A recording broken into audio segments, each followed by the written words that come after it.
My name is Yvonne Ellis and I'm Director of Daughter Arise, an organisation I've set up to help survivors in the aftermath of sexual abuse. Some of you may know who I am already, but most of you probably do not know who I am. My name, as I said, is Yvonne and I set up this organisation to help others like myself. I want to tell you a bit about my story. I was sexually abused at a young age by my father. My natural father, not a stepfather, but somebody who was supposed to be in a position to love and nurture me. It happened at the age of 9 when it first started. My upbringing was okay. I didn't have a bad upbringing as such, but there was a lot of fear and control in the home, which was always orchestrated by my father. There was 5 of us in the family, and of course my nan. I had a brother and sister, and that made up the household, and my mother and father as well. One day I lied and said that I wanted to stay off school because I was sick. The real reason I wanted to stay off school was because I wanted to spend time with my mum, but she couldn't stay off school with me, so my dad offered to stay home, which I thought was strange, but never thought anything more of it at the time. I was lying on the sofa watching Tom and Jerry cartoons on the TV, and I heard from upstairs my father called me. I went upstairs and my father was still in their bed. When I entered the room, he was in the bed and he asked me to come into the bed, which I did. I was scared because he never asked me to come into the bed before. When I got into the bed, my father was completely naked. I was shocked. I was scared. I didn't know what to make of the situation. It's not something I'd ever been in before. At that stage, my father proceeded to sexually assault me. And it was the first time actually that my father had actually tried to rape me. Thinking that actually that one horrible incident, it was in that incident actually that I learned how to become manipulative. I wanted it to stop, whatever it was, and in that moment I said I needed to go to the toilet. I didn't really need to go to the toilet, but it's the only thing I could think of to get me out of that situation. My father stopped and let me get up. I went into the bathroom and I sat down and I didn't know what to do. I locked the bathroom door. I was in complete panic, in complete fear. What was this that had happened to me? That's all I could think. I didn't know what it was. I didn't have the vocabulary to articulate the experience, the trauma of what had just happened to me. My father wasn't somebody that you kept waiting, so I knew that I had to get up and get myself together and go back into that room.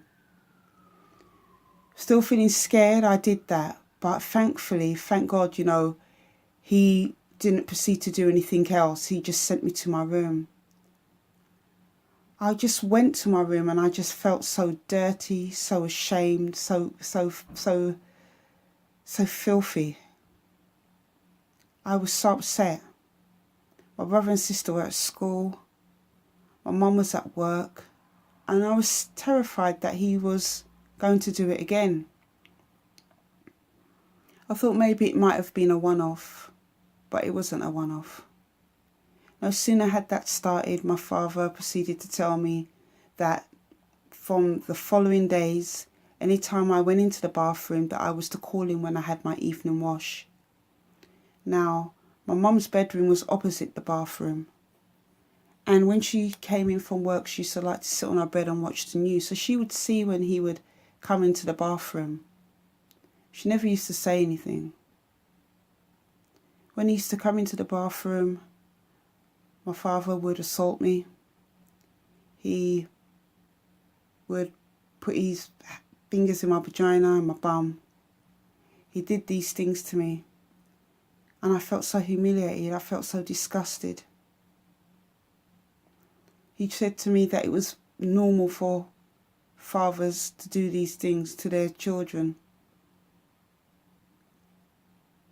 Every day, for 5 years of my life, From the age of 9 to 13 years old, this had become part of my life. And no sooner had that started, him coming into the bathroom every time I got washed in the evening, he then proceeded to take things further. I'll never forget one night, me and my sister were in bed. We shared a double bed, we shared a room. My father came in, it was late, he must have been coming from drinking or the pub.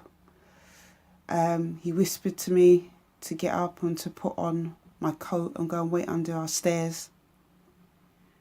So as I can explain, the bedrooms and the bathroom, the toilet was on the top landing, and you used to have to go down 2 flights of stairs to the living room and the dining room, and then you'd go out into the passage and there would be the front door.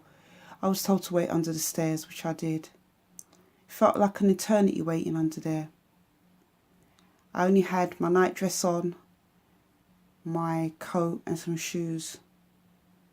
When he eventually came down, it was all very hush-hush, all very secret. I had to kind of not say anything, come out the house. I lived on an estate, I lived on Winstanley Estate in Battersea, and he walked in front of me and I walked behind him. It was very dark. It was very late at night, like 11, 12 o'clock at night. I knew that because by the time we'd went to bed, and him getting me up, it had been a long time. And as the door opened, the clock was on the wall anyway, so it was always quite late when he used to take me out the house. I remember thinking the first time, where was he going to take me? And no sooner had I thought that, we ended up at my nan's house, and then I had to then again stand under her outside stairs while he went up into the house. I didn't know what he was doing at the time, but now obviously after going there for so many times, it was to check to make sure she wasn't up. He then came down and got me. I was freezing. I always remember being cold under those stairs, having no socks on, shoes and a coat. And he came and he got me and made me go up the stairs and wait like in kind of like a corner, like a cove bit, because as he was opening up his door, he had a room over my nan's house, and she had her bedroom there. He didn't want her to see me there. In the room, it's the first time we really went in there. We always knew he had a room over there. It was always kept locked. And he had a sofa bed in there. He had TV. He had all these different things in there. And it was just like a little kind of studio flat, really, in a room. My dad would make small talk with me, ask me about my friends, my day, and stuff like that. But I just immediately in my stomach sensed danger, that I was in danger, but didn't know what it was, didn't know how the attack would happen, what kind of experience was going to happen to me. I remember it was always hard. As before, I used the excuse that I needed to go to the toilet, and I remember sitting in there, sitting on the toilet lid, thinking that I just had to be brave and that there was no one that could help me. There was no one who was going to hear my cries or even sense that anything was happening to me. It was almost like I felt abandoned, really, because my dad was meant to be one of my caregivers, but yet, and being somebody who's also was meant to be there to protect me, but he wasn't. It was then that first night, actually, that I really came to realise, actually, that he couldn't have loved me to have done the things that he did to me. It left me in a lot of pain. It was very hard to comprehend. I had to be in a position of having this kind of relationship, really, that I never consented to, that I never wanted, with somebody who was supposed to be my father. And at no point did he show any guilt or any remorse or anything for what he was doing. He didn't care. It was always very hard. I always had to stay the way I was till the next day because I couldn't go and have a wash because he didn't want me to wake up my mum or anything like that. And these attacks, this rape, this destroying of my childhood, destroying of myself, happened over the 5 years. Every Friday and Saturday night, he'd come into my space, invade my space, tell me to get up in the night time, and I'd have to do that journey all that time.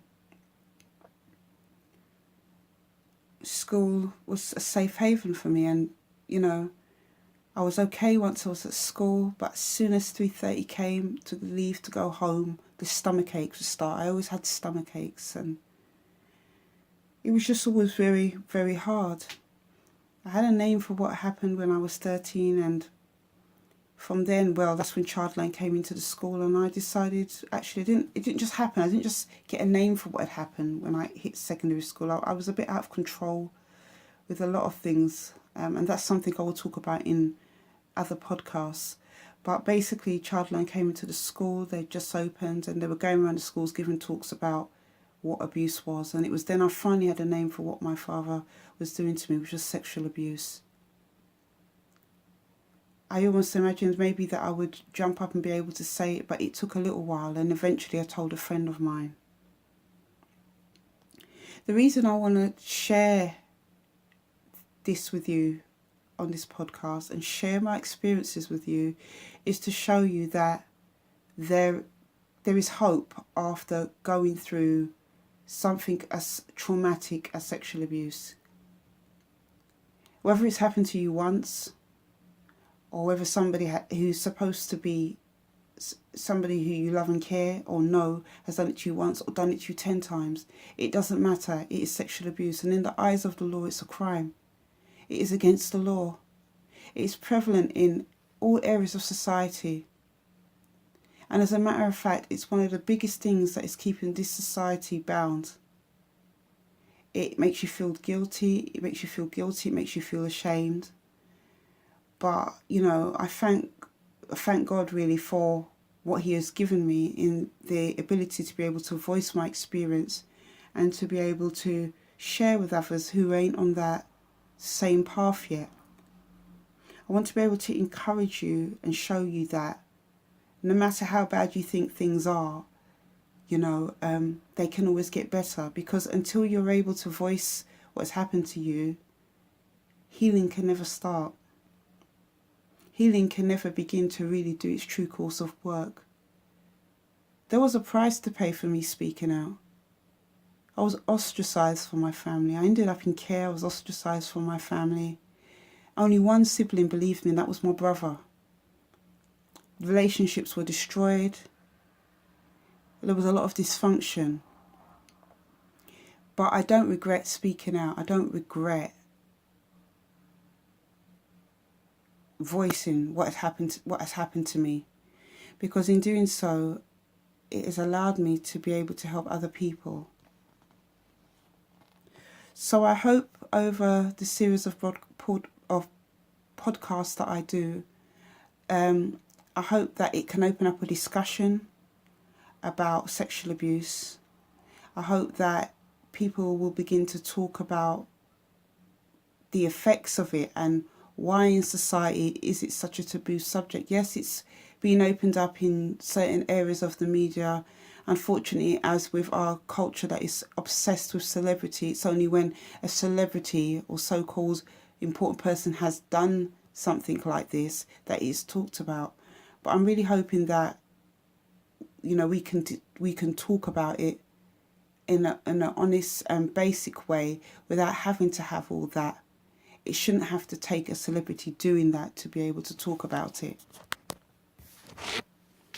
So this is the end of my first podcast, and I hope that, you don't feel bad for the things that have happened to me, because even though they have been painful and they have caused me a great deal of hurt and upset, I'm no longer in that place anymore. I'm no longer in that place of feeling those feelings because I've been able to work through them. And it doesn't mean that there isn't the other things on the journey that I still don't have to work on. It is a lifelong journey from devastation to restoration. It's something that I've wrote about in my book, Daughter Arise. But I hope that, you know, you can take from this that it's okay to talk about your experience. It's okay to feel how you feel, and be able to know that, you know, that there is help out there. Okay, thank you, and hope you'll tune into the next one. Bye.